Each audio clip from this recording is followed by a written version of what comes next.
فاروق یم د کوټ څخه راغلي یو دلته مزار ولایت ته راغلي یو وروره موږ ډېر په جبر او په سختۍ سره راواوښتلو دا حتی چې په شپې باندې چاپې پر کورو وهلې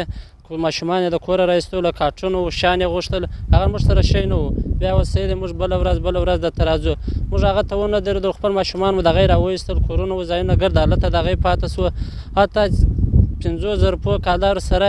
پورته څوک نه راپرېښولو دې خواته هغه موږ د هغه خپل کوچنیان په ځان پسې کړه راواوښتلو د مجاهدینو خواته چې راواوښتلو زموږ سره یې مرستې وکړې ډوډۍ یې راکړې شی یې راکړې اوس هم دلته را روان دي ورور جانه پیسې و یو شی بولدک کې پیسې هم راکړې موږ د دوی څخه ډېر خوشحاله یو وروره جانه الله دې دوی کامیابه کړي خو موږ وایو چې د هر مسلمان وروره سره کومک وکړي مرستې وکړي موږ د افغانان د هاخوا څخه ډېر په جبر راوښتي دي حتی چې د کور چرګان یې لا ځینې ګیر کړه سکوټران یې ځینې ګیر کړه پیسې یې ځینې ګیر کړې په ډېر په جبر یې راواستولو رسولو ته دې ځای څخه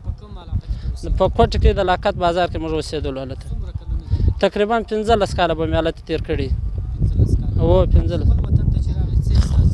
شکر دی الحمدلله دغونې وخت چې 15 کاله موږ هلته ګرځېدلي یو دغونې خوند موږ نه دی اخیستی لکه دلته چې موږ دا 15 ورځې کېږي راغلي خپل پر سر باندې ګرځو څوک موږ څخه نه پوښتنه کوي نه کوي نه دا کوي هلته خو وروره نه بیا کاټ والا هم نسي په تکلیف ګرځي بیا کاټ والا خو ګرد سره نسي ګرځېدلی حتی چا به ماشومان د ځان سره پسې کړي وه چې موږ حکومت والا ونه نیسي د ماشومانو په وجه به یې ځانونه ځینې خلاصوله په دغه رقم باندې راوښتي راغلي یو ته دې ځای پورې کله چې د کوټې څخه تاسو دې خوا راوښتئ په بولدک کې درسره مسؤلینو مجاهدینو کوم مرسته کومک او شکر دی الحمدلله ډېرې مرستې یې وکړې ډوډۍ و کوم رسمي ځایونه چې وو هغه یې هلته راوښوله کارټونه یې راکړه رالو کندهار ته 25 زره افغانۍ د کور پر سر راکړې ماشومانو ته ډوډۍ و دا شی مې ورکولې مجاهدینو څخه شکر دی الحمدلله موږ ډېر خوشحاله یو الله دې دوی کامیابه کړي تر دغه له پسې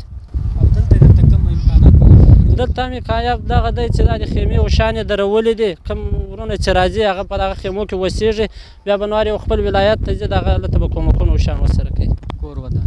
زورېدلي اسمع سمو افغانانو